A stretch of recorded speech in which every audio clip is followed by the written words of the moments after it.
ప్రభునందు నాకు అత్యంత ప్రియమైనటువంటి వారులారా, మన ప్రభువును రక్షకుడైనటువంటి యేసుక్రీస్తు వారి యొక్క శుభనామంలో మీ అందరికీ నా హృదయపూర్వకమైన శుభములు వందనములు తెలియజేస్తున్నాను. ఉదయకాల సమయంలో దేవుని వాక్యాన్ని ధ్యానం చేసుకున్నాము.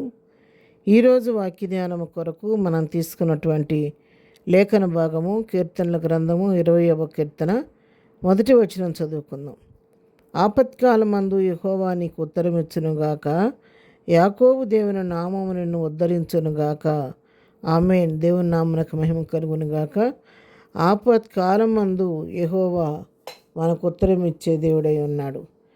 మన శ్రమలో ఆయన మనకు తోడుగా ఉండి నడిపించే దేవుడై ఉన్నాడు. ఆయన మన నామం మనల్ని ఎప్పుడు కూడా ఉద్ధరిస్తూ సంరక్షిస్తూ కాపాడుతూ ఉంది. మనకున్నటువంటి గొప్ప విజయం ఏంటంటే యేసు నామములో ఎంతో శక్తి ఉంది. యేసు నామాన్ని మనం ఉచ్చరించినప్పుడు సాతాను శక్తులు పారిపోతాయి. దేవుని యొక్క శక్తి మనల్ని కమ్ముకుంటూ ఉంటుంది. దేవుని నామానికి అంత శక్తి, పవరు దేవుని నామానికి అనుగ్రహించాడు.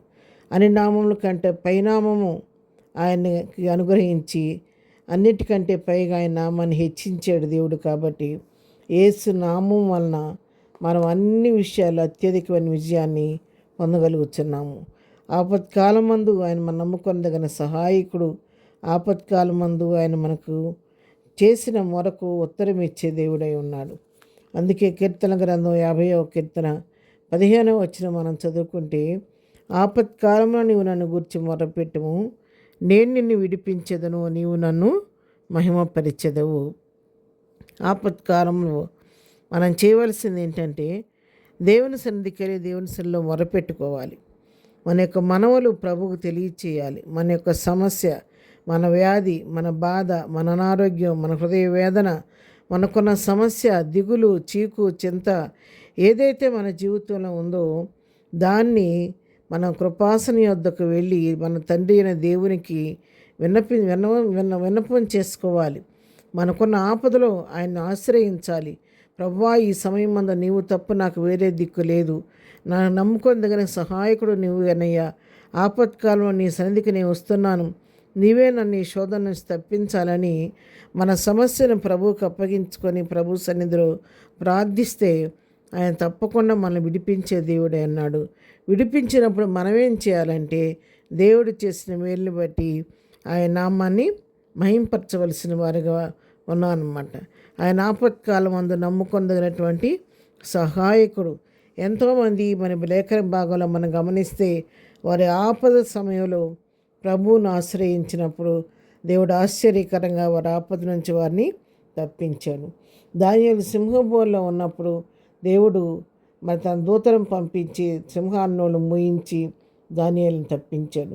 షడ్రక్ మేషక్ అబేద్నెగోలు అగ్నిగుండంలో ఉన్నప్పుడు ప్రభువే స్వయంగా వారితో కూడా సంచరించి అగ్ని బలమును చల్లార్చి అగ్ని వాసన కూడా వారి వెంట్రుకలకు అంటకుండా అంతగా ప్రభు కాపాడి సంరక్షించినట్టుగా మనం చూస్తున్నాం.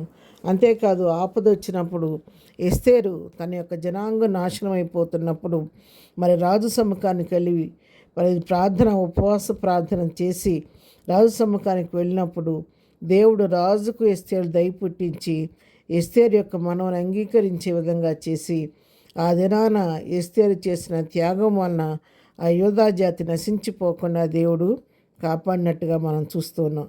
కాబట్టి ప్రియమైనటువంటి వాళ్ళ ఉదయకాల సమయంలో నీకు నాకు ఏ ఆపదలో మనం ఉన్నప్పుడు కూడా, ఏ సమస్యలో మనం ఉన్నప్పుడు కూడా ఆపత్కాలం మనం నమ్ముకొనదగిన సహాయకుడు మన ప్రభు మనకున్నాడు. కాబట్టి విచారపడకుండా, దిగులు పడకుండా, కృంగిపోకుండా, మనుషుల వైపు చూసి మన నిరాశపడకుండా సమస్తమును చేయటకు శక్తి గల దేవుని వైపు చూచి మన సమస్యను ప్రభువుకు అప్పగించి ప్రార్థన ద్వారా జయాన్ని పొందుకుందాము.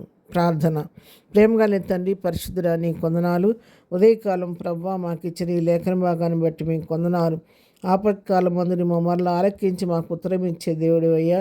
ఈ ఉదయకాలం మేము కూడా మా ప్రతి సమస్య కొరకు నీ పాదం దగ్గరకు వస్తుండగా ప్రతి వారి అవసర అక్కర మీ నామలో తీర్చి వారి నోటిని నవ్వుకలు చేయండి. ఈ దినం వెళుతున్న మార్గాల్లో నీ కృప తోడుగుంచండి. చేస్తున్న పనిపాట్లో నీ కాపుదల దయచేయండి. బలహీనలు ముట్టండి, స్వస్థపరచండి, దుఃఖంలో వారిని ఓదార్చండి. బర్త్డే మ్యారేజ్లు చేసుకుంటున్న వారిని ఆశీర్వదించండి, దీవించండి. ప్రతి వారి దీవంతో నింపు నడిపించమని యేసునామంలో ప్రార్థించి అడిగి పొందుకొని ఉన్నాము తండ్రి. ఆమెన్. ప్రభు కృప సదాకాలము మనందరికీ తోడై ఉండి నడిపించునుగాక. ఆమెన్.